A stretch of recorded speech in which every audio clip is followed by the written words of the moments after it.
కానీ వాళ్ళ మమ్మల్ని అందరినీ కూడా నువ్వు వరుస పెట్టి టార్గెట్ చేసి జగదీష్ రెడ్డిని తిట్టొస్తావు, ప్రశాంత్ రెడ్డి తిడతావు, సబితా ఇంద్రారెడ్డి గారిని తిడతావు, నన్ను తిడతావు, ఇంకా రేపు ఇంకేమన్నా తిడతావు.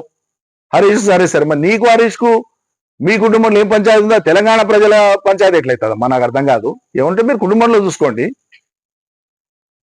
మీ కుటుంబంలో ఏదైనా ఉందో లేదో నాకు తెలియదు. ఉంటే గింటే దాన్ని తెలంగాణ ప్రజల పంచాయతీగా ఎట్లా మీరు చిత్రీకరిస్తారు? నాకు అర్థం కాదు. దాన్ని తెచ్చి మొత్తం ప్రజలంతా దాని చుట్టే పోవాలనా?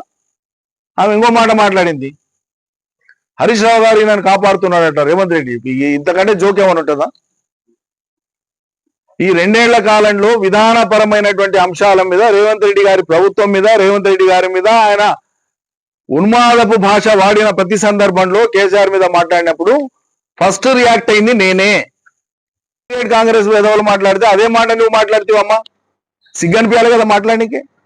ఇంకా నీచమైన దారుణమైనటువంటి మాట ఆమె మాట్లాడింది. నాకైతే అసలు మనుషులైన వాళ్ళు అట్లా మాట్లాడారు. నేను ఎంఆర్ఓ ఆఫీస్ కాల్పించిన అని మాట్లాడేది ఏమన్నా అర్థం పర్థం ఉందా? రెవెన్యూ రికార్డ్ అనేది మండల ఆఫీస్లో ఉంటుంది, ఆర్డీఓ ఆఫీస్లో ఉంటుంది, కలెక్టరేట్లో ఉంటుంది, సిసిఎల్ఏలో ఉంటుంది. అట్లా ఉంటానంటే ఒక తోనున్న కాగితాలన్నీ కూడా మాయమైపోతే ఇక లోకంలో భూములే ఉండవు ఎవరికి. వాడు పనికి మాలిన విధవ, ఏం మాట్లాడాలనో తెలియనటువంటి ఒక విధవ ఈయన ఉన్న భూములు తారుమారైన రికార్డులు కాబట్టి అవి కనిపించకుండా ఆయన అంటుపెట్టిన కారణం ఇంత నీచంగా మాట్లాడతారండి ఎవరు సభ్య సమాజంలో?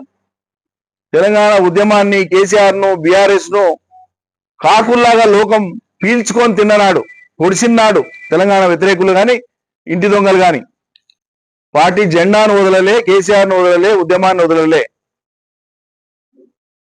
డబ్బుల కోసమో ఆస్తుల కోసమో కక్కుర్తి పడేటువంటి వాళ్ళం మేము కాదు.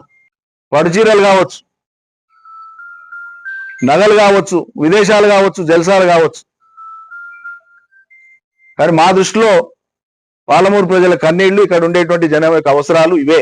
మా నిబద్ధత అదే.